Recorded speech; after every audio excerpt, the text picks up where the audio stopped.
In the early 18th century, a few academic people would regularly meet in a cabin in the forest of the Northwestern Territory of Ohio. They used to read myths and legends to each other, which they wrote on the way to the cabin. Those myths were about magic pills to enhance one's sexual life, about people who got rich just by finding a magic coin, and some promised eternal wealth and freedom in exchange for giving away all secrets and money to a special authority. One of the participants was Gareth Joe Atkins. Once, when he came back from a trip to the cabin, he would tell his wife, Emily Atkins, about the stories told there.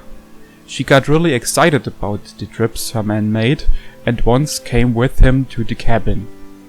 Once she heard the first stories the men were telling, she seemingly wasn't able to differentiate between the lie and the truth, and willing to accept offers told in the stories.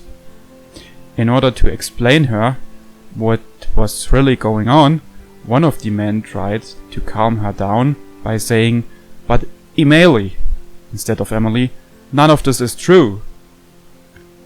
Soon after this, the men in the cabin would start to rank their self-written myths and legends by credibility.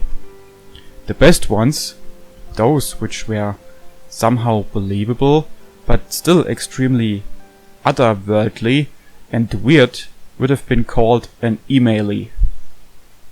Later, the men would take their sons and daughters to the cabin and they would continue to write and read weird stories to each other. Years and generations later, the emaily was rather spoken as email.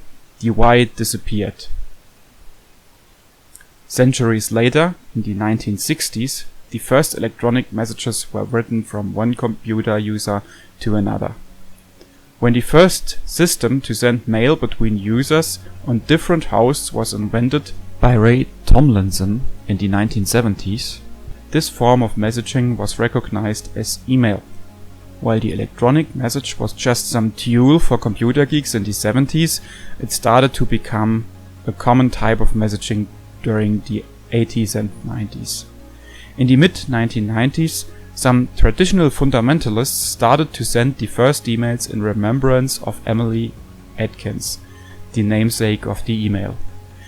They were trying to reach a wide audience with their self-written legends and myths in their electronic messages.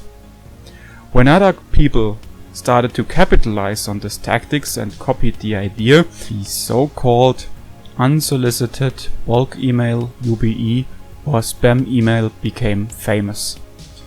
People from all over the world made up funny stories about kings who needed just a little money for banking fees and online platforms promising you eternal wealth for giving away your secrets to a made-up authority. In 2007, almost 80 to 85% of email was spam emails, and therefore the original idea, which was born in the 1700s, was back at our home screens. So whenever you receive a spam email today, be happy that there are so many people out there who care about old traditions and still write funny stories like people did in the 18th century. This video is supposed to be my 250 subscribers special, since the subscriber number 250 subscribed on April 1st, 2022. Thank you so much for watching over the whole time, and stay tuned for more serious content in the near future. God bless you. Goodbye.